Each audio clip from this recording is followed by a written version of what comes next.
Pessoal, estamos com problema técnico, então a transmissão na EBD está impossibilitado, porém nós vamos conversando com os irmãos, vamos deixar gravado para aqueles que não estão aqui conosco, vão acompanhar posterior. E vamos tentar aí para a possibilidade da noite, vamos entrar em contato com a Brisanet para possibilitar essa transmissão à noite. Convido a todos, vamos abrir as nossas Bíblias, Apocalipse capítulo 12, nós vamos estudar capítulo 12, a apostasia, que nosso irmão Otto. Apocalipse capítulo 12, do versículo de número 12 ao 17. Apocalipse 12, 12.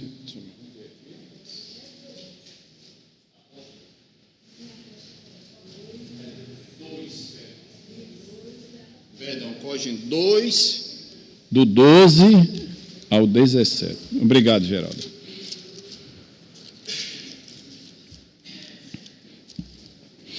Do 12 ao 17. Vamos fazer essa leitura participativa. Não tem transmissão, por isso fica dessa forma, para que todos participem. Apocalipse 2, do 12 ao 17. Encontraram? Vou no versículo, a igreja, o próximo. Ao anjo da igreja em Pérgamo escreve: essas coisas diz aquele que tem a espada afiada de 2 gumes.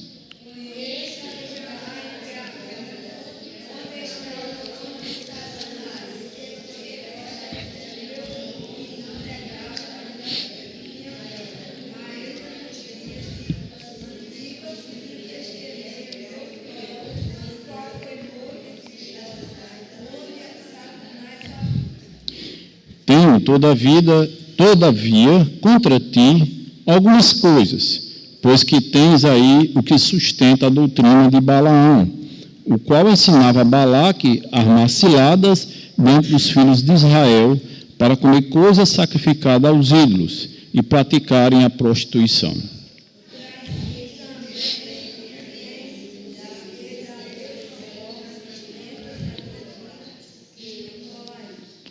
Portanto, arrependa-te, e, se não venho a ti sem demora, e contra eles pelejarei com a espada da minha boca.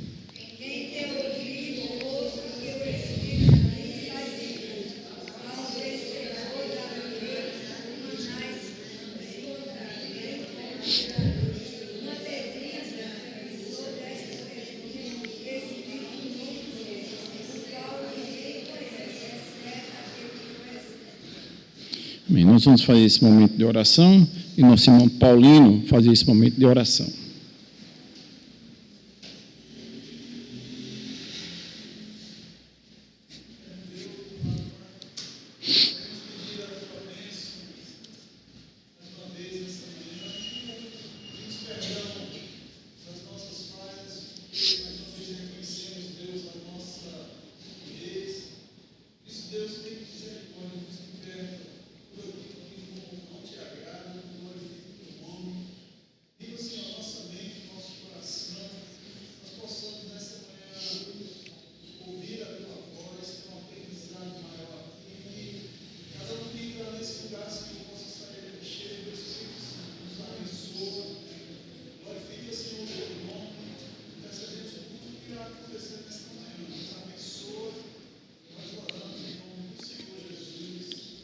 Amém. Vamos para o momento de louvor.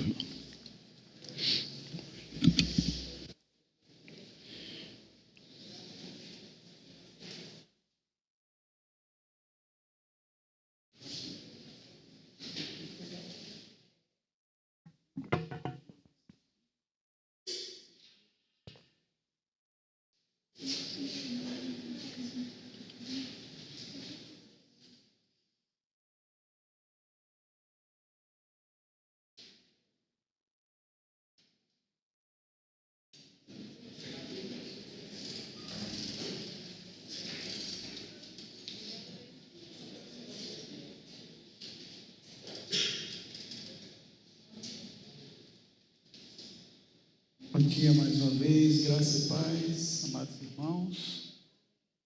Amém. Iremos mais uma vez adorar o Senhor. Vamos só aguardar um minutinho o microfone chegar.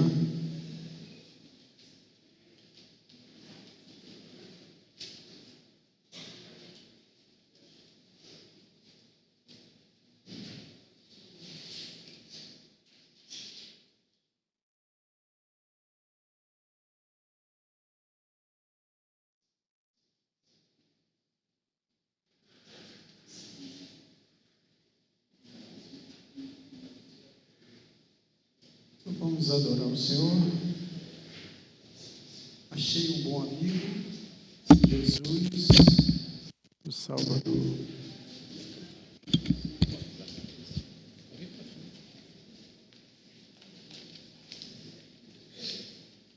Cento e 3 do nosso cenário, achei um bom amigo.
Jesus, meu Salvador, morando enfim.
Nós vamos convidar esse momento da irmã Nevinha.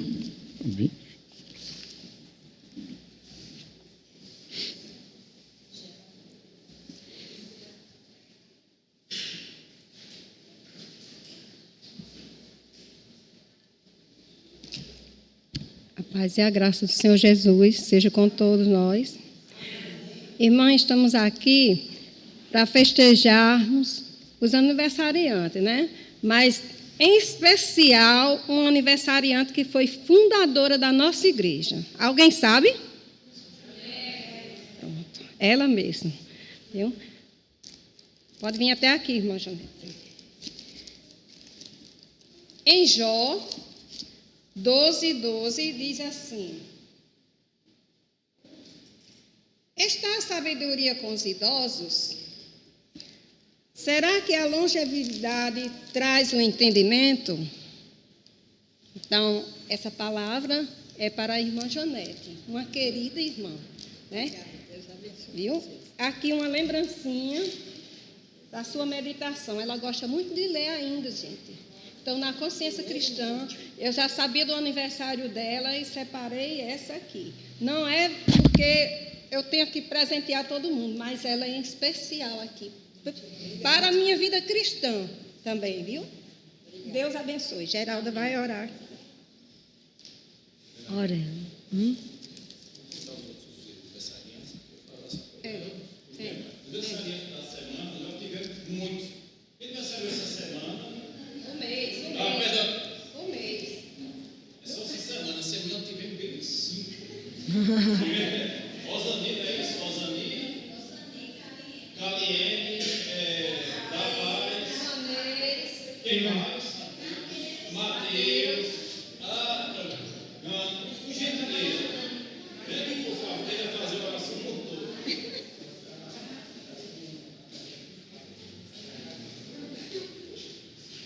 Da paz. Que coisa linda, a mãe e o filho, tudo no meio de março.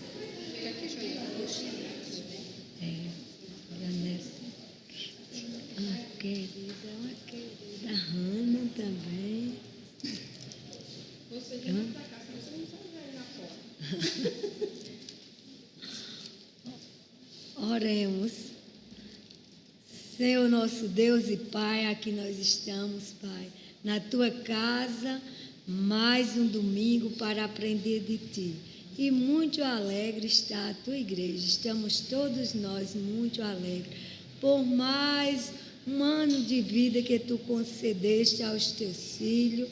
Nós Te agradecemos por isso, Pai. São bênçãos Tuas, são verdadeiras maravilhas. Teus filhos são presente para nós, são os nossos irmãos e nós Te louvamos e agradecemos por cada vida aqui que está neste momento aqui. E os que não puderam chegar hoje, que estão aniversariando, que o Senhor abençoe com chuvas de bênção, Pai, bênçãos incontáveis vindo de Ti para cada um, para o seu lar e para todos que com eles convivem, que o Senhor possa abençoar cada um, no nome de Jesus, nós Te agradecemos. Amém. Amém. Deus abençoe.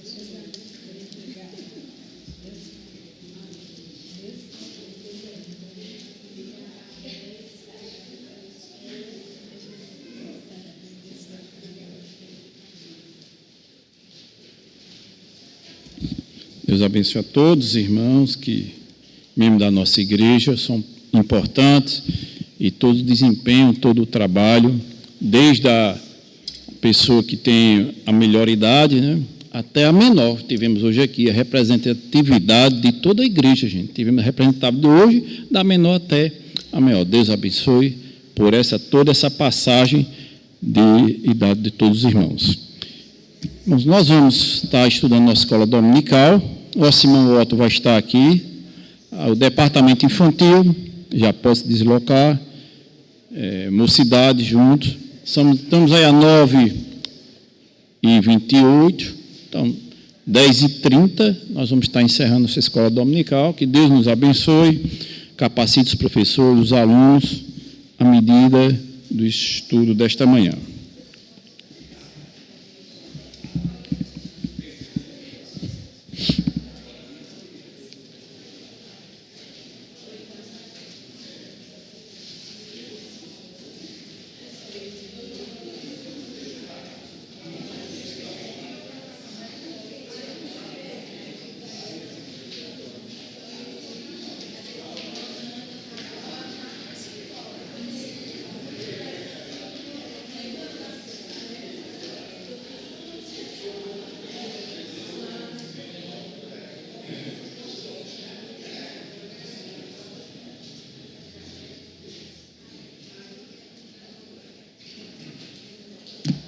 Vamos nós.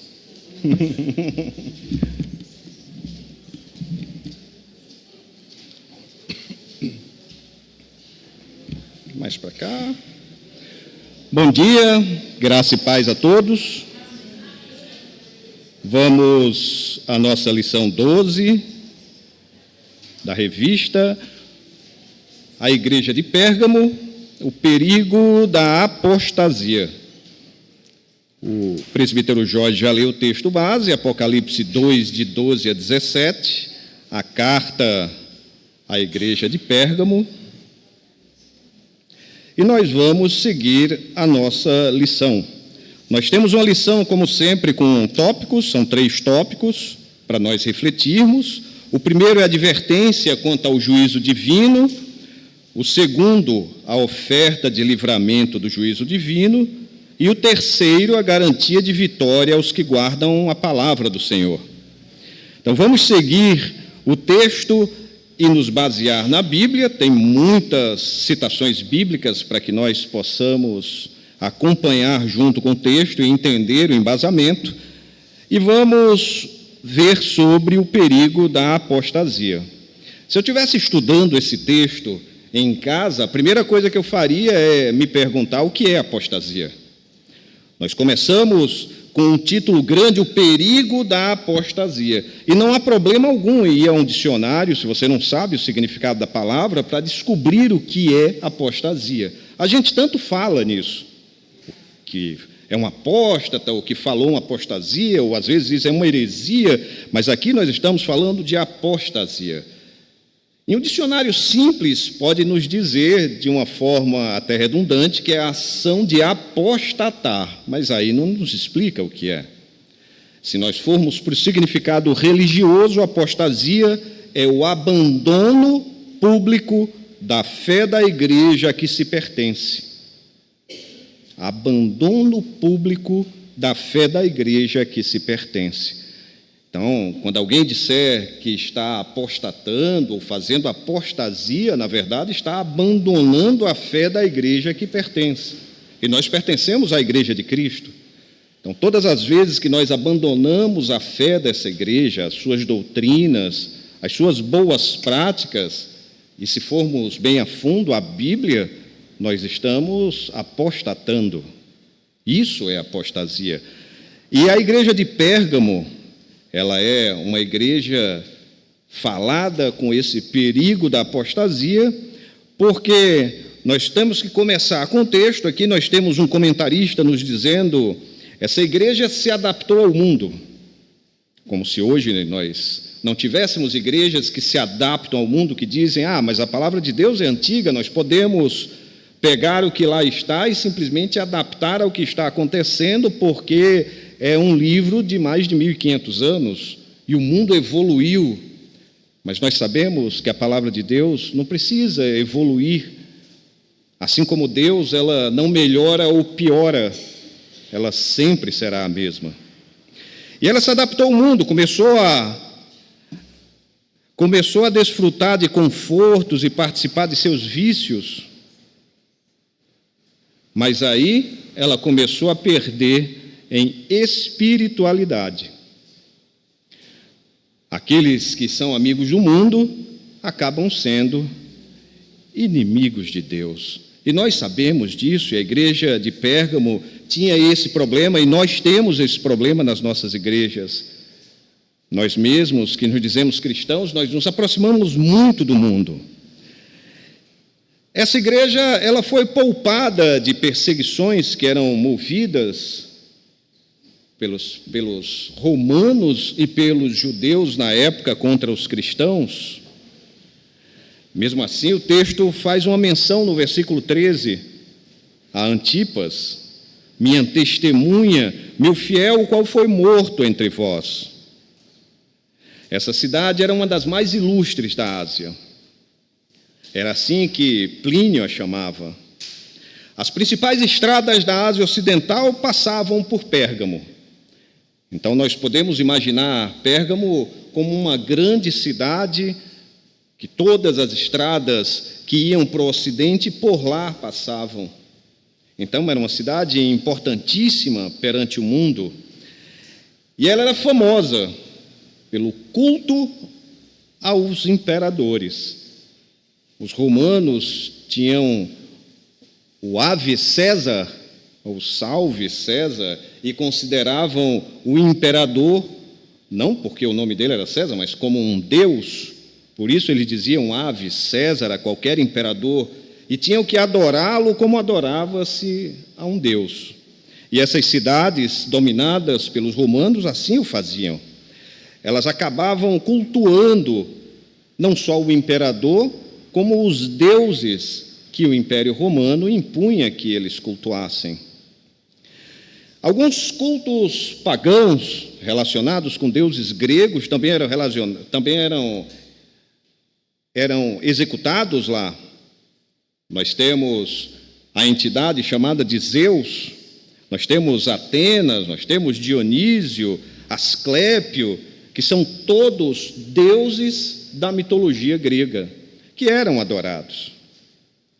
Daí nós temos a expressão que na Bíblia é dita trono de Satanás. Era assim que o anjo, falando com João, dizia sobre a igreja de Pérgamo: vocês estão sobre o trono de Satanás. E, de fato, Satanás exercia uma influência grande sobre Pérgamo. Mas Satanás exerce uma influência grande sobre o mundo. Sempre exerceu e sempre exercerá.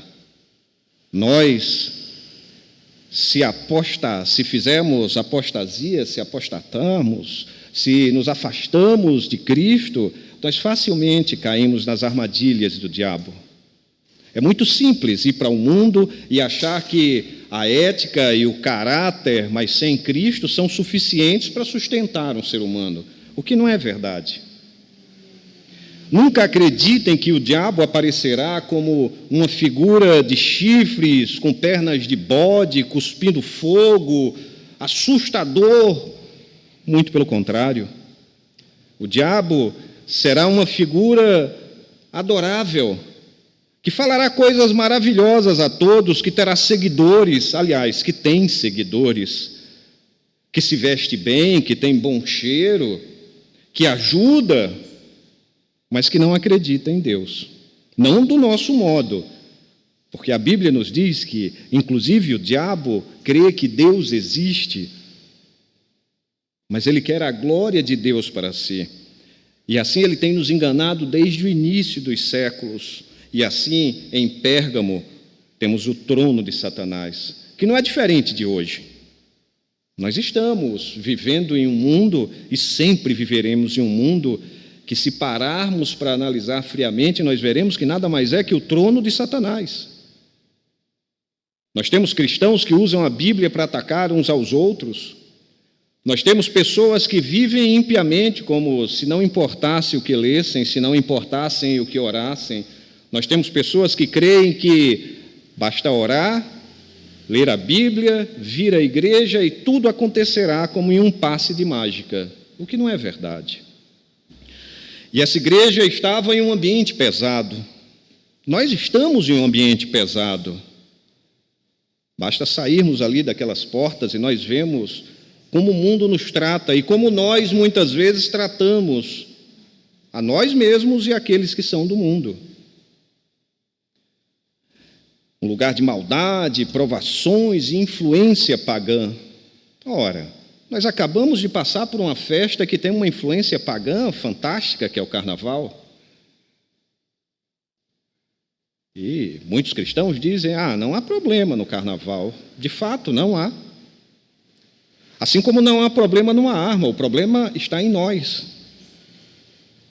Eu concordo plenamente quando se diz isso. O problema é o ser humano, caído, corrompido, afastado de Deus. Esse é o problema.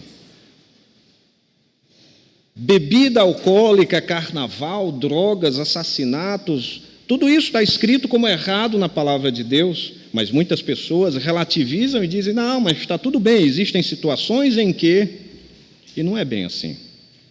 Essa igreja era exatamente dessa forma. Muitos membros aderiram a esse paganismo, como se nós não soubéssemos que muitos membros aderem a práticas que são contrárias à vontade de Deus. Eu mesmo me observo no espelho todo dia e vejo que algumas coisas que eu faço são contrárias à vontade de Deus. E luto contra isso. E vejo que todas as vezes que eu luto sozinho, eu me sinto igual a Paulo. Você está com espinho, quer que eu tire? Não, a minha graça te basta.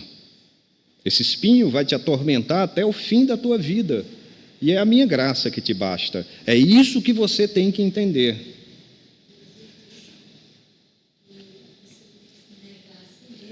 pegar a sua... Exatamente. Exatamente. Nós temos nossos pecados, nós temos nossos problemas, nós temos que orar para sair deles, mas sozinhos nenhum de nós consegue. E nós queremos é Cristo na cruz, e a gente esquece do texto que a nossa irmã falou ali, eu creio que não ouviram, mas nós temos não só que olhar para a cruz de Cristo, mas pegar cada um a sua cruz, e negar a si mesmo. Mas sozinho, não, o pecado é saboroso. O pecado é saborosíssimo. Ele só é ruim porque quando a consequência ruim vem, nós não queremos a consequência. Aí nós dizemos, Deus, me livra do mal. Não, me livra da consequência do pecado, porque o pecado eu quero cometê-lo, mas livre das consequências, e não é isso que deveria ser. E sim, eu me vejo muitas vezes caindo em práticas horrorosas perante as Escrituras e peço a Deus todos os dias para sair delas. Eu seria um hipócrita se chegasse aqui só dizendo, cuidem dos seus pecados, e dissesse, eu não tenho que cuidar dos meus. E assim nós somos, e dizemos que somos cristãos, membros de uma igreja. Às vezes eu olho para mim mesmo e digo, isso é lamentável. E essa igreja, a de Pérgamo, ela é um exemplo porque ela começou a ficar tolerante. Mas não tem problema. Qual o problema de não vir para um culto? Qual o problema de não ler a Bíblia? Eu não tenho tempo para isso agora. Por que orar tanto? Deus já sabe o que eu quero. É interessante quando a gente não quer fazer algo, começa a relativizar, e tem um verbo que é difícil de falar, mas é verdadeiro. A gente tergiversa. Todas as vezes que a gente não quer fazer algo, a gente tergiversa. Tergiversar é arranjar, eu posso até dizer, uma situação lógica absurda para dizer que o que você está fazendo é válido. Por exemplo, graças a Deus eu não fumo, mas digamos que eu fumasse, aí eu diria, eu conheço fulano que tem 90 anos e fuma. Isso é tergiversar. Tergiversar na igreja é dizer, Davi cometeu adultério, qual o problema? O problema é o adultério. Exatamente, é tergiversar. A gente ama fazer isso, e Pérgamo fazia isso. E nós não podemos tergiversar. Nós temos que aprender a dizer, Senhor, me perdoa, ponto. Eu errei, perdão. Mas aquele que peca e repete o pecado, ele não arrependeu-se. Vocês têm certeza que isso é verdade? Então parem de mentir. Eu sempre vou falar isso aqui. Parem de mentir, já que se você acha que repetir um pecado, eu posso até ser duro de novo, dizer, é sem vergonhice, essa pessoa não arrependeu porque ela repetiu o pecado, então por que você não para de mentir? Ou você acha que a mentira existe e é branca? Não, tem uma mentira que Deus permite. Não tem, o pai da mentira é o diabo, mas vamos voltar para cá. Então essa igreja foi tolerante. Ela foi influenciada pelo mundo. E aqui o mundo é chamado de paganismo. Eu não vou entrar aqui na explicação do que é pagão, porque a explicação de quem é pagão e por que é pagão é bem interessante e não tem muito a ver, se a gente for a fundo, com não ser religioso, e sim com ser ignorante. Os pagãos eram ignorantes e não religiosos. Mas a gente tomou... Assim como a gente toma as metonímias como bombril ao invés de palha de aço, o pagão como não religioso. E o paganismo como mundanismo, que na verdade é mundanismo. A gente adere às práticas do mundo e diz, mas está tudo bem, eu sou mais do que vencedor em Cristo Jesus. Não é assim que a gente fala? Essa igreja recebe essa carta, uma carta dura, como todas as cartas são. O conteúdo tem uma advertência contra, e aqui a palavra é infidelidade, na verdade, apostasia, o afastamento da fé, o relativismo que nós fazemos tão facilmente hoje. É tão bom. Essa semana um colega, eu falo sempre que eu estou em paz no meio do caos, quando alguém me dá bom dia e pergunta como eu estou, e aí eles riem, e teve um que me mandou assim, legal, isso aí é estoicismo na veia. Aí eu respondi para ele, na verdade isso é cristianismo na veia. Sim, tem uma pitada de estoicismo, mas isso aí vem depois. É cristianismo na veia. É a paz que excede todo o entendimento humano. É a paz que às vezes você acha que é impossível, porque, eu não vou mentir para vocês, a vontade muitas vezes é de quando alguém me xinga, xingar de volta. Mas por que eu vou derramar no outro o que eu não quero ter? Ele que derrame em mim o seu xingamento. E eu que me aguente, minha pressão suba, eu tome remédio, mas tenha paciência e longanimidade. Isso é paz acima de tudo. E não minha. Porque a vontade humana não é de dar o outro lado da face, é de bater de volta. Então, essa é a advertência que nós temos e é uma advertência que a gente precisa tomar muito cuidado ainda hoje. Relativismos com relação à palavra de Deus, relativismos com relação ao pecado, relativismos com relação ao arrepender-se, ao crer, tergiversar. É isso que nós amamos fazer aqui.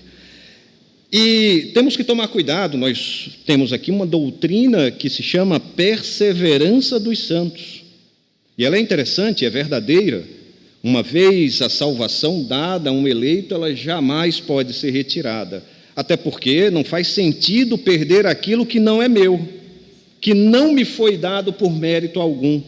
Aliás, que eu não mereço, ninguém merece. Nenhum personagem bíblico que nós lemos a graça de Deus mereceu aquilo. Nenhum deles, e nem nós merecemos. Então, a perseverança dos santos nos assegura que a salvação vai até o fim. Mas é interessante porque tem alguns efeitos, e um deles, a regeneração, o outro, a santificação. O indivíduo vai se santificando, se regenera e vai se santificando até o fim da sua vida. Sim, ele peca, mas o pecado agora o incomoda. Mesmo que ele o repita, ele ajoelha e se diz: Senhor, por que de novo? E o que ele tem que ouvir é: a minha graça te basta. Lute, mas comigo, e é a minha graça que te basta. Não é Davi que derrota Golias, é Deus. Não é Elias que joga fogo dos céus para matar os 50 com os capitães e depois mais 50, não. É Deus. Não somos nós que fazemos, é Deus, é tudo por Deus e não por nós. E esse é o perigo do relativismo, e esse também é o outro perigo. A gente pode começar a pensar: então nada farei, porque tudo é Deus. Não é isso que Ele quer que você faça. Vou parar de orar, Deus já sabe o que eu quero, não vou fazer mais nada, tudo é a vontade de Deus. Mas Ele te deixa participar e quer que você participe e faz de tudo para que você haja. A vontade de Deus não quer dizer você ficar inapto e parado em um canto. Não é isso. Exatamente. Exatamente. Servia. Exatamente. Está sem, Jorge? Está sem. Quer falar? Tá. Mas tudo bem. Não, sem fio está sem aqui. Alguma coisa aconteceu. O primeiro tópico que nós temos aqui para reflexão é a advertência quanto ao juízo divino. Quando nós falamos de juízo divino, nós deveríamos tremer. Temor. E não é ter medo, é tremer mesmo, é ter temor de Deus, ter temor de... Vocês já pensaram passar a eternidade sem Deus? É só isso o inferno. Para um ateu deve ser uma maravilha, né? Porque ele já quer a vida sem Deus, então a eternidade sem Deus. O juízo divino pode parecer uma besteira, mas nada mais é do que uma eternidade sem misericórdia, sem Deus, e claro, com sofrimentos, etc, etc, etc. Lembrem-se, Deus é justo e misericordioso. Tanto Ele é justo com os ímpios, quanto é misericordioso com aqueles com o qual Ele deu a sua graça. No versículo 12, se nós lermos o texto, começa assim: ao anjo da igreja em Pérgamo escreve: estas coisas diz aquele que tem a espada afiada de 2 gumes. Ora, se vocês não acham que ele está falando de Jesus Cristo, eu creio que estão errados. Aquele que tem a espada afiada de 2 gumes, se nós formos para o texto bíblico, nós vemos que a palavra de Deus é assim, e Deus também é assim, uma espada de 2 gumes, afiadíssima. Essa visão, nós temos também no 1,16, saía-lhe uma espada afiada de 2 gumes. Essa é uma visão simbólica sobre o juízo de Deus sobre a terra. O versículo 16, se nós descermos mais um pouquinho, ele primeiro dá uma advertência. Ele diz: portanto, arrepende-te. E aqui eu lembrarei de 2 palavras bíblicas que nós temos na Bíblia. A primeira delas é de João Batista. Ele diz: arrependei-vos, porque está próximo o reino dos céus. E a primeira vez que Jesus Cristo profere palavras em público, o que é que ele diz? Exatamente a mesma coisa. Arrependei-vos, pois está próximo o reino dos céus. Então começa assim, ó, portanto, arrepende-te. Muda de direção. Se não, venho a ti sem demora, e contra eles pelejarei com a espada da minha boca. E é só voltar um pouquinho aqui que a gente vê. A espada da minha boca, a espada de 2 gumes. O juízo que recai sobre os ímpios, e aqui ele chama de perseguidores da igreja, mas também sobre aqueles que estão na igreja e, na verdade, são apóstatas. E no texto ele chama de infiéis. Eles negam a fé da igreja, embora estejam na igreja. Eles estão junto conosco, mas não são dos nossos. Que cada um de nós tenha um espelho para se autoanalisar e ver, se perguntar, pedir a Deus para ser exatamente o contrário disso, para que a sua misericórdia, que se renova a cada manhã, recaia sobre nós. Ora, em 1 Pedro 4,17, eu vou fazer questão, eu sempre faço questão de ir para o texto, 1 Pedro 4,17, o texto bíblico diz assim: porque a ocasião de começar o juízo pela casa de Deus é chegada. Vejam por onde vai começar o juízo. Pela casa de Deus. Ora, se primeiro vem por nós, qual será o fim daqueles que não obedecem ao Evangelho de Deus? Nós nem ligamos para a justiça divina, até porque muitas vezes a gente esquece do espelho. A gente prefere o dedo. A gente prefere apontar para o outro do que ter um espelho e olhar para si próprio. E a justiça divina virá inicialmente para a igreja, para aqueles que na igreja estão, mas não são da igreja. Eles são iguais àqueles que no mundo estão.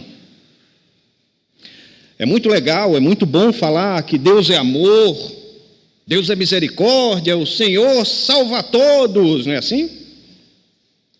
Mas eu acredito que na Bíblia não é isso que está escrito. Aqueles que o Pai me deu, esses eu não vou largar. Ele nos diz assim: todos o Pai me deu.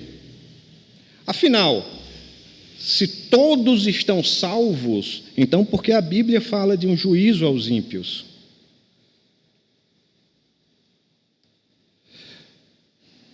Nós só olhamos para as coisas boas. Nós temos esse problema como ser humano. O ser humano não gosta de olhar para as feridas, ele gosta da cura. Claro que há exceções.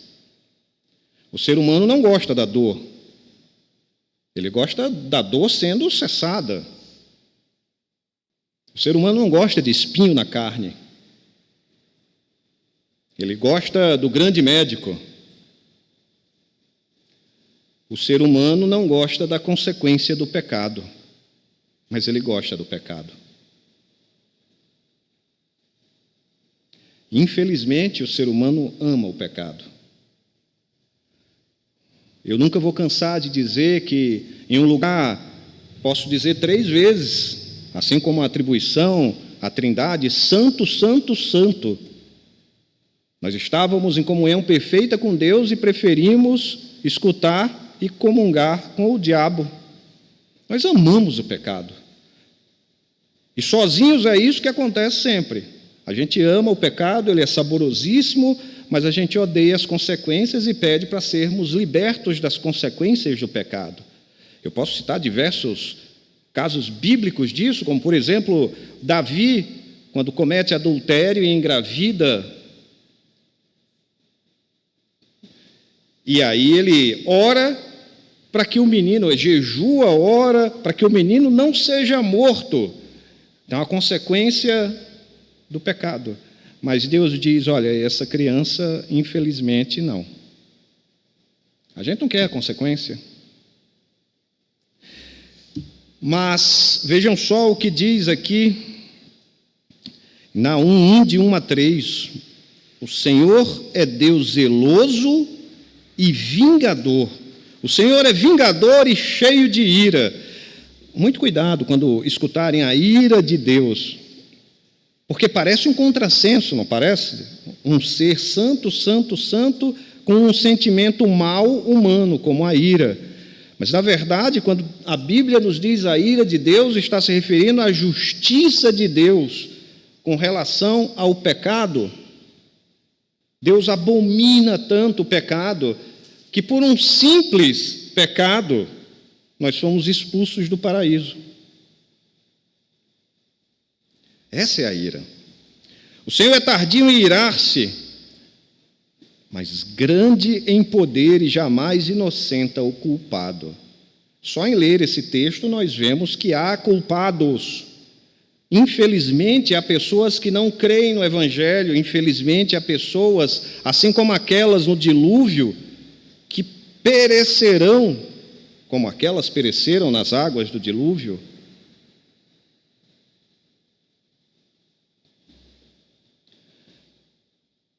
Deus é tardio em irar-se. Nós lemos nas Escrituras que sim, a vontade é que todos fossem salvos, mas não é isso a verdade. Hebreus 10, 31 adverte: horrível coisa é cair nas mãos do Deus vivo. Tem umas pessoas que são cristãs e elas morrem de medo do diabo. Mas não é o diabo que pode te jogar no mar de fogo para ser atormentado por toda a eternidade. Não é o diabo que vai te julgar. Não é o diabo que abomina o pecado. É Deus. É de Deus que temos que ter temor e respeito, e não do diabo. O diabo anda ao nosso derredor como um leão querendo nos devorar. E nós devemos resistir. E ele fugirá. E isso não é sozinho. Oração, jejum, Espírito Santo, Bíblia.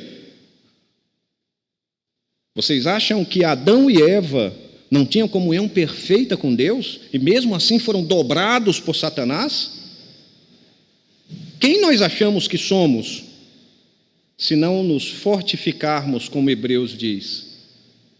Com o escudo, com a espada, com a armadura, e tentarmos lutar desnudos contra quem nos conhece antes da criação e sabe que o nosso próprio orgulho nos derruba, as nossas próprias vontades nos fazem cair. Mas aí a gente tem medo do diabo e não de Deus. E é de Deus que se deve ter temor, respeito. Nós pedimos para não pecar por amor a Deus. Aquele que me ama, cumpre os meus mandamentos. Nós passamos todos os dias no mundo e nós corremos o risco de cairmos em apostasia, de negarmos a nossa fé. Essa semana eu estou lendo um livro sobre mártires cristãos e uma das partes desse livro fala da Guerra dos Macabeus. E na Guerra dos Macabeus, 7 irmãos foram pedidos para negar o que criam, senão seriam mortos. E todos os 7 preferem serem mortos do que apostasia. Lembrem-se, esses são mártires. Pedro demorou a entender isso. Não só Pedro. Às vezes nós somos injustos e esquecemos que as Escrituras nos dizem que todos o negaram. Não foi só Pedro. Todos tiveram medo de ir junto com Jesus. Todos. Mas eles caíram em si. E a mensagem que ficou para eles após a ressurreição foi: fiquem em Jerusalém e vocês receberão o Espírito da verdade e propagarão esse evangelho até os confins do mundo. E aí eles entenderam qual era a verdade por trás disso. O que é negar a própria vida em prol do evangelho. Melhor morrer do que apostasia. Nós temos que ser perseverantes, isso é difícil. As pessoas nos xingam, as pessoas gritam conosco, as pessoas dizem muitas vezes palavras que são horrorosas conosco, as pessoas usam a própria Bíblia contra nós. Ah, mas você não é crente? Por que não está cumprindo isso aqui, ó? Isso aqui também é pecado. Interessante, não? As 3 últimas tentações de Cristo, o diabo usa exatamente a Bíblia contra ele. E ele também se defende com as Escrituras. Nós temos esse risco todos os dias de negar a fé. É muito mais fácil, não? Alguém me agride, eu vou lá e agrido de volta. É tão simples isso. Ficar em silêncio, a pessoa pode olhar para você e dizer: não adianta ficar com esse jeito de você não vai conseguir. Então, o melhor é derramar aquilo que você está cheio em você. Quando nós nos enchemos realmente do Espírito, não derramamos ódio nos outros. Isso não nos vence. E é mentira dizer que a vontade não é essa. É muito difícil escutar alguém gritando contigo, te xingando, te acusando, te batendo e você não poder responder. Só ficando em silêncio, observando de volta. E mesmo assim, sendo chamado de errado. Ora, mas foi exatamente o que Cristo nos pediu para fazer. Sede meus imitadores. Lembrem-se o que aconteceu com ele, mesmo sendo Deus. Ficou em silêncio, sendo cuspido, estapeado, esbofeteado, escarnecido. Tu não és o Filho de Deus? Faz um milagre, desce dessa cruz. Adivinha quem te esbofeteou? Tu não és o rei dos judeus? E mesmo assim, como as Escrituras disseram, ele ficou em silêncio, como um novilho indo para o matadouro. E nós não, nós achamos injusto. A gente tem que responder. Ficar em silêncio não pode. A gente é Davi, não Jesus. Eu digo que a gente é Davi porque Davi era um guerreiro. Davi era tão guerreiro que pediu para construir o templo e Deus disse: você não, suas mãos estão sujas de sangue. O teu filho, sim. 1 Tessalonicenses 1, 9 e 10. Vamos ver o que está escrito na carta de Paulo aos Tessalonicenses, capítulo 1, versículos 9 e 10, para a gente entender essa última frase.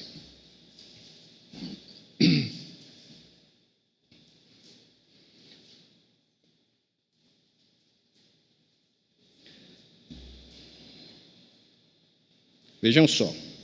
Pois eles mesmos, no tocante a nós, proclamam que repercussão teve o nosso ingresso no vosso meio.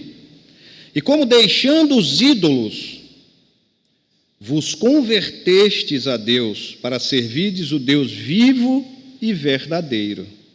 E para aguardardes dos céus o seu Filho, a quem ele ressuscitou dentre os mortos, Jesus, que nos livra da ira vindoura. Jesus, que nos livra da ira vindoura. Duas coisas. A primeira, deixar os ídolos e se converter a Deus para servir ao Deus vivo e verdadeiro. A segunda é Jesus quem nos livra da ira vindoura.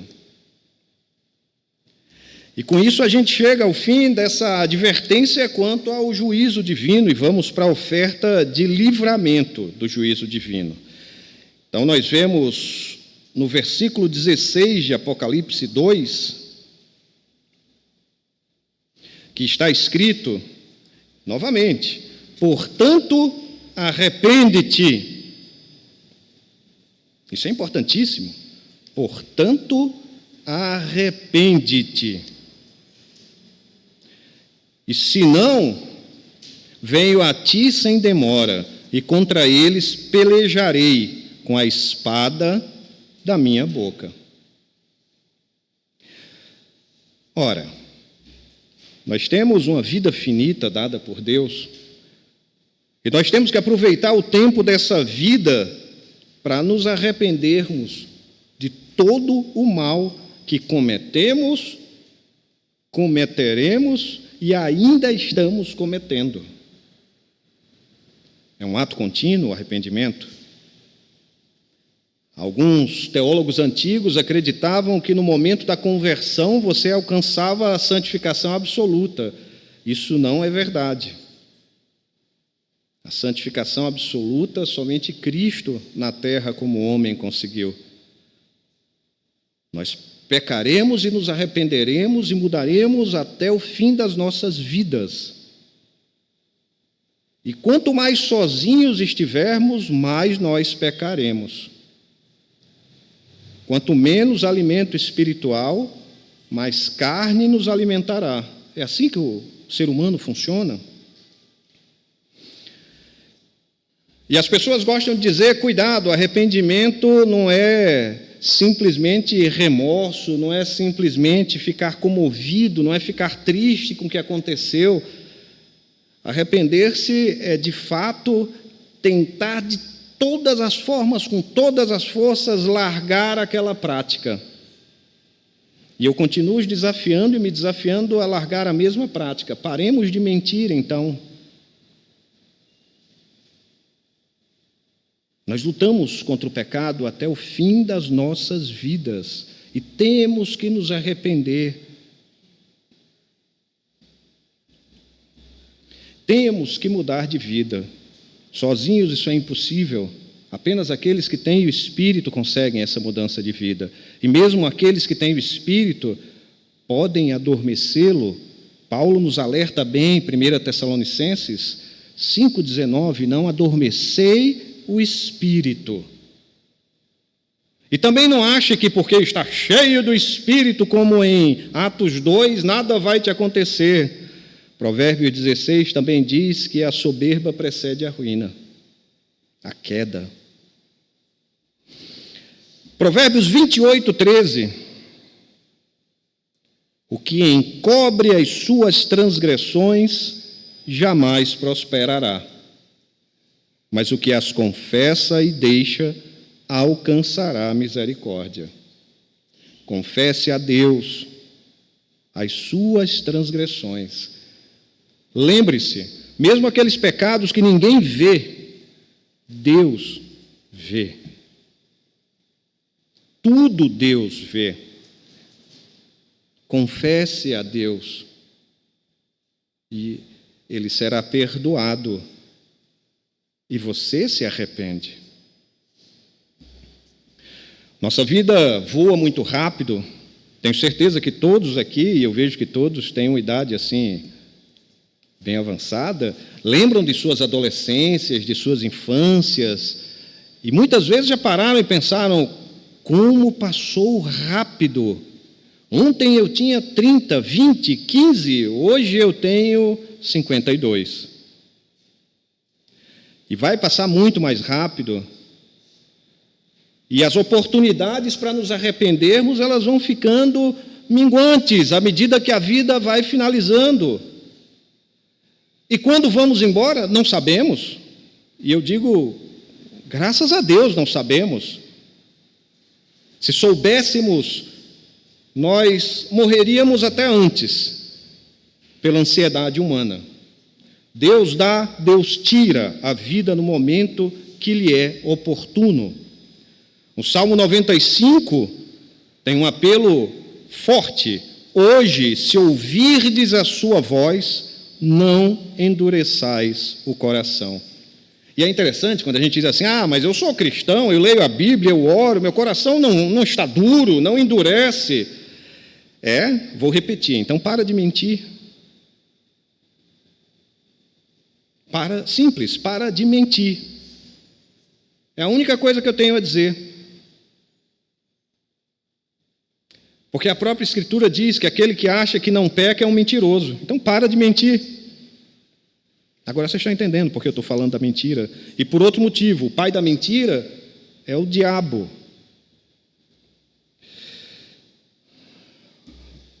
Aqueles que atendem ao Evangelho e lutam com todas as forças e a ajuda do Espírito Santo são reconciliados com Deus por meio de Cristo. E segundo Romanos 5, de 8 a 11, estão livres da ira divina. Mas cuidado, porque isso pode trazer uma falsa segurança e você pode dizer, eu estou livre da ira divina, então está tudo bem. Não pode cair nisso. Segundo João 5, 24, essas pessoas não entram em juízo, elas vão da morte para a vida. A morte não os vence. Por outro lado, nós temos pessoas que passam a vida inteira lutando contra a existência de Deus. E é interessante você ver a pessoa dizendo que Deus não existe e lutando contra isso. E aí você pode brincar com ela e dizer, se Deus não existe, por que você luta tanto contra algo que não existe? Não é interessante a pessoa perder tanto tempo lutando contra algo que na cabeça dela não existe? Mas ela luta contra aquilo. Mas peraí, se não existe, por que você está lutando contra? Isso não faz sentido. Mas na cabeça dela faz, assim como algumas pessoas acham que a Terra é plana. Então, tudo bem. Não tem problema com isso. Vejam só. Hebreus 12, 28 e 29. Eu prefiro as Escrituras. Hebreus 12, 28 a 29. Os dois últimos versículos do capítulo 12 de Hebreus. Por isso, recebendo nós um reino inabalável, retenhamos a graça, pela qual sirvamos a Deus de modo agradável, com reverência e santo temor. E a última é pior, porque o nosso Deus é fogo consumidor. Só esses dois versículos me deixam com mais medo, que é o que tem que acontecer, com mais temor de Deus do que do diabo. Eu tenho que fugir do diabo, as Escrituras deixam claro isso, eu tenho que resistir a ele, e ele estará ao meu derredor, e quanto mais perto eu estiver de Deus, mais raiva ele terá, e mais ele chegará perto de mim também. Mas é Deus que é fogo consumidor, é a ele que nós temos que dar reverência e temor santo. Mas, eu acho que eu já falei aqui uma vez, eu vi na internet um jovem dizendo: eu não quero igreja, esse negócio controlador, que coisa chata, eu quero aproveitar a minha vida, eu quero viver, eu quero ganhar dinheiro, eu quero ser feliz. E eu faço sempre essa pergunta a qualquer pessoa que fala que quer ser feliz. Então, o que define a felicidade? O que é felicidade? Bom, se felicidade é ter dinheiro, eu conheço muitas, e não estou tergiversando, muitas, mas muitas pessoas com muito dinheiro que são deprimidas, que cometem suicídio, que simplesmente não tem Deus. E não estou dizendo que o suicídio porque não tem Deus, não confundam as coisas. Eu estou dizendo que elas buscam felicidade onde não há felicidade. A felicidade está em Cristo. Ninguém no mundo pode te dar felicidade. Nada no mundo pode te dar felicidade. Imagine que você quer ficar milionário, e aí eu ficarei feliz. Aí você fica milionário e vê, não era isso. Preciso de mais. Só que quando você tem a Deus e tem a Cristo, e tem o Espírito, não existe mais. Isso é felicidade.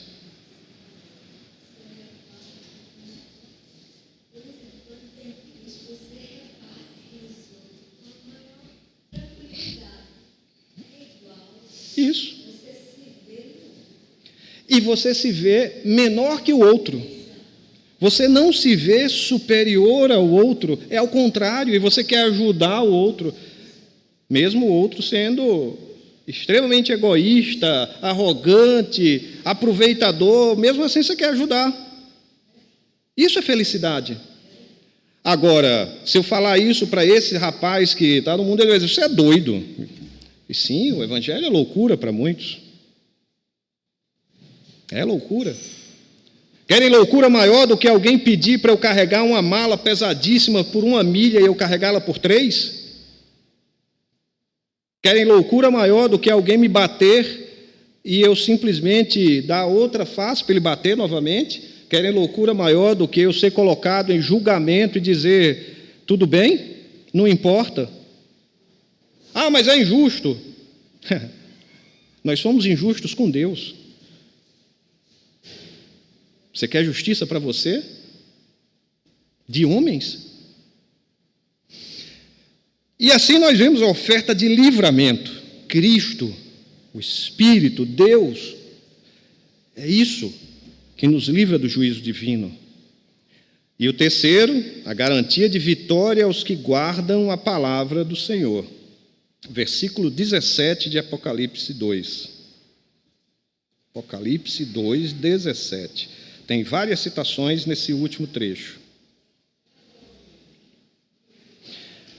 Quem tem ouvidos, ouça o que o Espírito diz às igrejas. Muito cuidado quando lerem Apocalipse. São diversas interpretações, são diversos pensamentos. É um livro cheio de símbolos e não é simples de ser entendido. Ao vencedor dar-lhe-ei do maná escondido, bem como lhe darei uma pedrinha branca. E sobre essa pedrinha é escrito um nome novo, o qual ninguém conhece, exceto aquele que o recebe. E eu posso fazer uma brincadeira até terrível. Qual o nome que você vai receber? Se a gente for interpretar literalmente o que aqui está escrito. Porque aqui está dizendo que aquele que recebe a pedrinha branca sabe o nome que receberá. Qual o nome que você vai receber? Cuidado com as interpretações de Apocalipse. Eis o que está escrito. Nós temos 2 elementos, que são o maná, e nós temos o maná no deserto, lá no Êxodo, como um alimento que cai do céu, que parece uma sementinha de coentro, que só podia ser comido no mesmo dia, com exceção do sábado. Senão ele apodrecia. Tentaram trapacear. Tentaram guardar mais maná do que podiam para um dia para o outro, e esse maná simplesmente apodrecia, fedia. O pão nosso de cada dia, o maná. E uma pedrinha branca que nós temos como uma credencial àqueles que têm a vitória garantida, como um símbolo daqueles que são eleitos por Deus. Um nome novo está escrito nessa pedra, um nome que somente Deus pode dizer, algo como uma senha, como um selo, como uma garantia que quem essa pedra recebe pertence ao Senhor. O que, na verdade, esses símbolos representam é que em Cristo somos mais que vencedores. A vitória garantida aos que são fiéis ao Senhor. Olha só que interessante. Apocalipse ocorrerá conosco vivos ou mortos.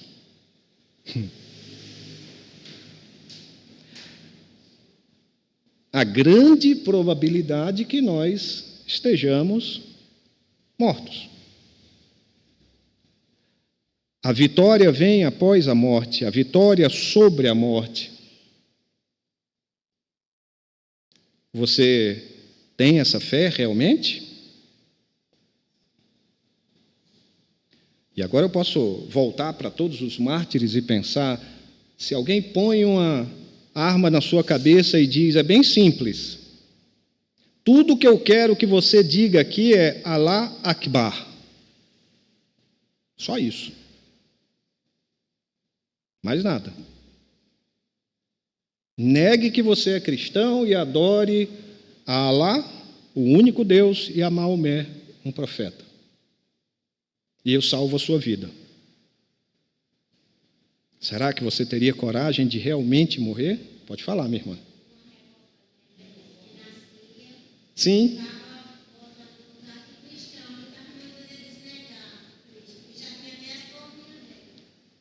Eu vi. Já tinha até as corvinhas abertas, né? O que negasse a Cristo não morria, não. E o que negasse, já tirava na cabeça que já caía na. Né? A gente já está vendo isso lá.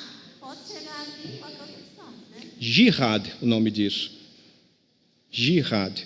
Os Mujahidin, eles se dizem guerreiros santos de Alá, que nada mais é que Deus em árabe. Alá não é um nome especial.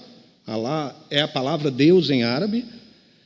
Então, eles acreditam que quem não é muçulmano é infiel. E ao infiel, a morte.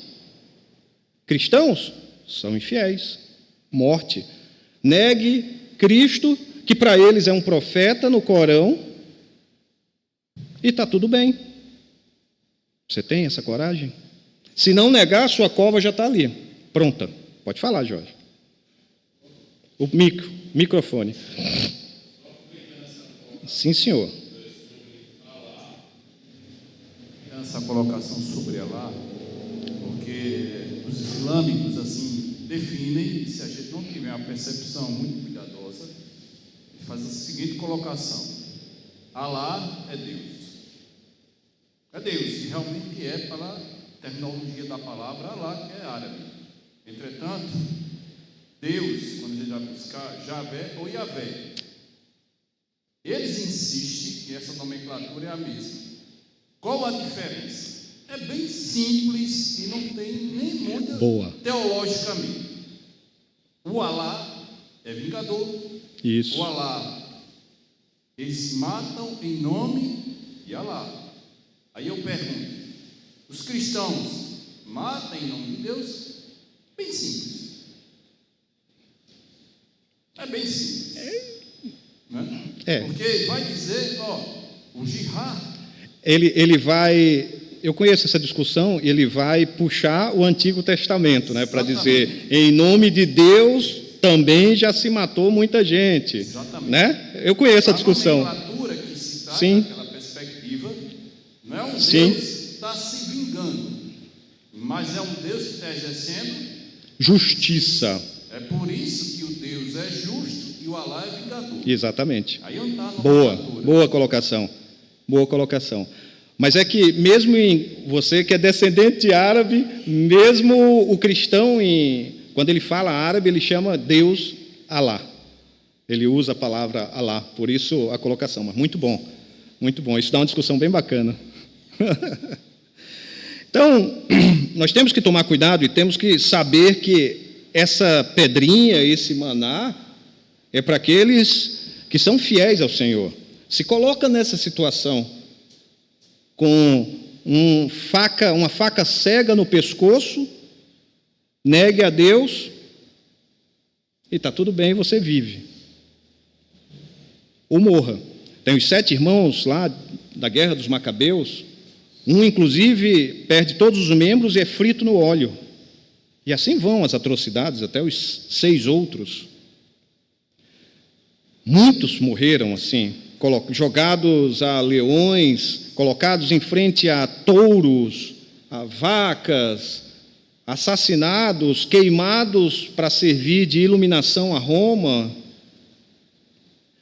Inclusive no Brasil, eu lembrei de um fato histórico importante. A primeira confissão de fé existente no mundo se chama Confissão de Fé da Guanabara.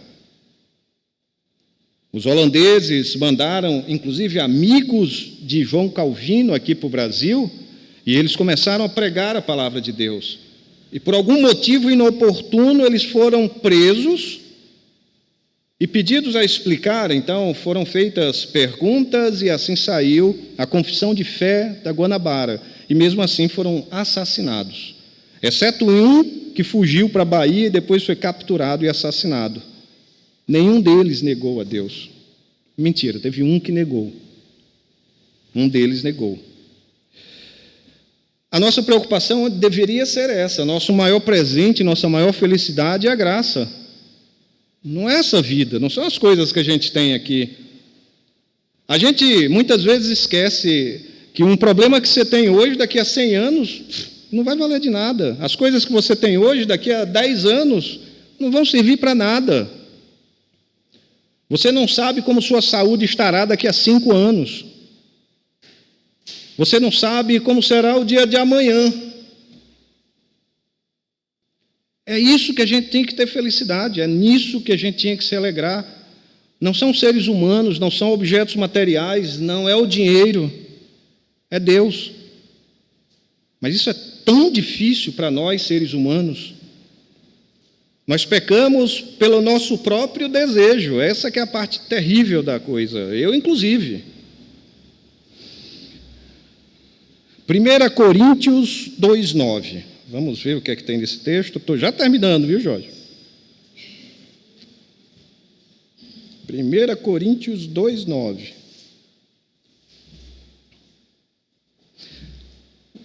Texto conhecido. Mas como está escrito, nem olhos viram, nem ouvidos ouviram, nem jamais penetrou em coração humano o que Deus tem preparado para aqueles que o amam. Traduzindo de uma forma bem simples, é inimaginável o que tem guardado para aqueles que amam a Deus. E vamos continuar. Quem ama a Deus cumpre os seus mandamentos. Quem ama a Deus cumpre os seus mandamentos. Cumprir os seus mandamentos é igual a não pecar, porque pecar é descumprir os mandamentos. Quem ama a Deus procura não pecar. Entenderam isso? Então, olha só que interessante. O que Deus tem preparado para aqueles que o amam. Aqueles que o amam cumprem seus mandamentos. Cumprir os mandamentos é não pecar, porque pecar é não cumprir os mandamentos. Simples. Não é? Simples. A gente faz isso todo dia. A gente é uma expressão de amor a Deus com relação a não pecar. Em Cristo somos mais que vencedores. O pessoal da teologia da prosperidade ama essa frase. Sou mais que vencedor em Cristo Jesus. Tenho 2 casas, 3 carros, 4 terrenos. Tenho escravos e por aí vai. Não, não é isso. Romanos 8, de 34 a 37, quem os condenará? É Cristo Jesus quem morreu ou antes quem ressuscitou, o qual está à direita de Deus e também intercede por nós? Quem nos separará do amor de Cristo? Será a tribulação, ou angústia, ou perseguição, ou fome, ou nudez, ou perigo, ou espada? Como está escrito: por amor de ti, somos entregues à morte o dia todo. Fomos considerados como ovelhas para o matadouro. Em todas estas coisas, porém, somos mais que vencedores por meio daquele que nos amou. Por isso que a gente não pode pegar um versículo isolado e simplesmente jogar no peito de alguém. Leia o contexto, pelo menos do capítulo que o versículo está. Porque tem outros contextos, esse é o imediato. No mínimo, leia o que está ao redor daquele versículo que estão pregando para você. Seja lá quem for, tá? Porque é muito bonito, né? Dizer, em todas estas coisas, porém, somos mais que vencedores. Mas olha o resto. Por meio daquele que nos amou. E lê o que vem antes. Lê o que vem antes, porque é muito fácil, né? Ser mais que vencedor. Mas tem fome, tribulação, perseguição, angústia, perigo, morte. Falando como um bom nordestino e nordestinês, tem um escambau a 4 aqui.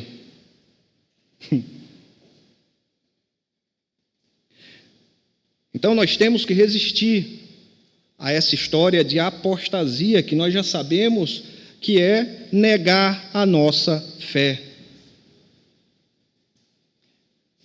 Eu sei que essa palavra não deveria ser usada aqui, mas as pessoas podem até olhar para nós e dizer assim, mas você é muito... Não vou dizer a palavra. É algo como besta. Você é muito besta. Todo mundo faz de você gato-sapato. Mas espera aí, eu vim para esse mundo para servir. Eu não posso me revoltar com isso. Se essa é a tua visão do que um ser humano deve ser, aí é problema seu e não meu. O meu é de lavar os pés dos outros, inclusive daquele que vai me trair. Espero que tenha entendido. Então nós não podemos. O mundo nos alimenta o tempo inteiro. E sim, eu sei que tem aquelas pessoas que, graças a Deus, podem aprender e escutar de tudo e não caem em apostasia. Mas tem aquelas que qualquer coisinha e ela desvia. Apostata. Ela nega a sua fé facilmente. Basta ter uma filosofia bacana, basta a gente falar de Sócrates, Platão, Epicuro, basta a gente falar, como eu estava falando aqui no início, do estoicismo. Ah, mas para que Cristo? Eu sou um estoico. Eu sou descendente dos gregos, eu acredito naquela filosofia linda, na ética e moral que eles pregam, de que elas valem para nós nada sem Cristo. Absolutamente nada. Ora, João 6, de 54 a 58, quem comer a minha carne e beber o meu sangue tem a vida eterna, e eu ressuscitarei no último dia. Pois a minha carne é verdadeira comida, e o meu sangue é verdadeira bebida. Quem comer a minha carne e beber o meu sangue permanece em mim, e eu nele. Assim como o Pai que vive me enviou, e igualmente eu vivo pelo Pai, também quem de mim se alimenta, por mim viverá. Este é o pão que desceu do céu, em nada semelhante àquele que os vossos pais comeram, e contudo morreram. Quem comer este pão, viverá eternamente. Essa é a palavra que Jesus nos tem. Ele é o pão da vida. E é o que o autor nos diz sobre a pedrinha branca, de forma simbólica, com o nosso nome gravado, a nossa identidade, o nosso jeito de ser cristão, o nosso testemunho, o nosso agir depois daquela porta, é que tem que prevalecer. O mundo não pode nos influenciar nem nos modificar, por mais que ele tente. E ele vai tentar. Ele vai tentar. O tempo inteiro. Nós somos tentados todo o tempo a não seguir a Bíblia e seguir ensinamentos do mundo. Vou repetir, nós somos tentados com pessoas que não conhecem a Bíblia pela própria Bíblia. Elas simplesmente pegam a Bíblia e dizem, você é crente, está escrito assim aqui, por que você não faz isso aqui? Nós somos assim. E não podemos deixar de ser assim. Nós somos cristãos, nós somos cristãs. E isso significa imitador de Cristo, mini-Cristo. Os apóstolos foram chamados assim em Antioquia porque se pareciam demais em tudo com Cristo. No andar, no falar, no proceder. E é isso que nós deveríamos ser. E, na verdade, por mais que lutemos, muitas vezes me vejo longe disso. E temos que tomar cuidado porque nós não conseguimos manchar a Deus, ao Espírito Santo, ou a Jesus, mas nós conseguimos macular uma igreja terrena, nós conseguimos macular os nossos irmãos. Nós temos exemplos de igrejas que, por causa de péssimos hábitos, se tornaram mal vistas. Isso não é bom. Então nós temos que tomar muito cuidado. Não somos mais nós, mas Cristo que vive em nós. E um deslize é na cara, é na lata. Você é crente, está vendo aí? Olha o tipo de crente que você é. Olha o que você faz. É exatamente assim que te tratam. E é isso que nós temos que ter o tempo inteiro. Firmeza em Cristo para seguir em frente. Nós temos que ter essa convicção inabalável da salvação. Essa convicção de que temos o dever de orar, de ler as nossas Bíblias todos os dias. Essa convicção que eu preciso ler a Bíblia. Eu posso atrasar para o trabalho, mas eu tenho que ler minha Bíblia. Mas é meu trabalho que paga minhas contas. Se Deus quiser, não. E a gente esquece dessas coisas simples, pequenas. 2 Timóteo 1,12, para finalizarmos com uma oração, inclusive. Porque sei em quem tenho crido, e estou certo de que Ele é poderoso para guardar o meu depósito até aquele dia. Que Deus nos abençoe. Vamos orar? Senhor, te agradecemos mais uma vez por essa manhã maravilhosa na tua casa, em comunhão com os irmãos. Que o Senhor nos use para que estes ensinamentos sejam colocados em prática por cada um de nós, para que nós aprendamos a viver como um espelho de Jesus Cristo.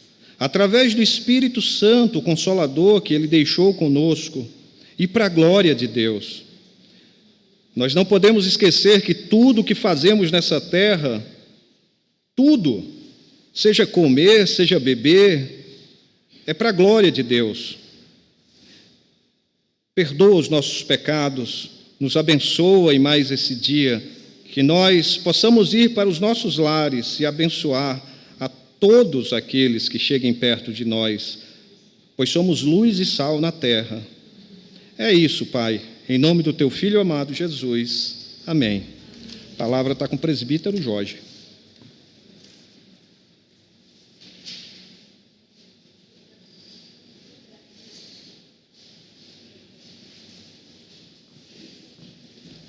Louvamos a Deus pela vida do nosso irmão Otto, pela escola dominical. E falando um pouco de islamismo, me lembrei, só a título de informação, que é importante isso para nós, eu acho que é importante. É passado muito para nós, inclusive muitos estudiosos de seita, eu estou dizendo porque meu pai é descendência árabe. Se fosse fazer o cadastro lá, ele era contado o quê? Como muçulmano. Só, gente, que essa questão, que o islamismo que mais cresce no mundo é muito questionado. Qual o exemplo? No Brasil, se você for observar, mesmo sendo cristã, você é contado ali como um católico. Ou seja, estatisticamente é um católico. Essa questão da islamização, ou seja, que cresce mais, é contestada em função de quê? nasceu um país árabe, nasceu países árabes, é cadastrado como islâmico, mas na verdade não é. Meu pai, ele era, digamos assim, o católico daqui. Então é muito questionada essa questão que o islamismo é a que mais cresce no mundo. E só para fechar aquela questão sobre a diferença entre o cristão de Alá, porque o islamismo tem os xiitas e os sunitas, nem eles se entendem, nem eles se entendem a questão do próprio Maomé. Mas qual a diferença? O jihad que eles fazem, essa guerra, agora, eles morrem por uma causa. Uma causa. Eles são os próprios mártires da causa. E dizem também que não me lembro a quantidade de virgem que vai ter no céu, 40, não me lembro, não é isso? Não sei, não me lembro a quantidade. Vai ter lá. Aí eu pergunto, o cristianismo que nós pregamos diz que você tem que morrer? Uma pessoa morreu por nós. Olha a diferença. Você não vai morrer por uma causa, não. Jesus Cristo morreu por nós. Por isso que é o nosso substituto. Onde está a diferença? Jesus Cristo, o Alá, que de lá é contado como Deus, que na verdade é diferente do nosso Yahvé, que é um Deus justo e amoroso. Você não é preciso morrer por isso. Uma pessoa morreu por nós. Essa é a verdadeira diferença. Vamos orar nesse instante, o pastor Saulo fazer essa oração. Nós temos o culto à noite, né? Temos batismo hoje, né, pastor? Pastor, para o senhor fazer as considerações aqui final e oração. Isso, irmãos, à noite teremos batismo, né? Batismo infantil. Vamos orar nesse instante, pedindo a bênção de Deus para nós. Também estaremos retomando o curso de doutrina na próxima quinta-feira.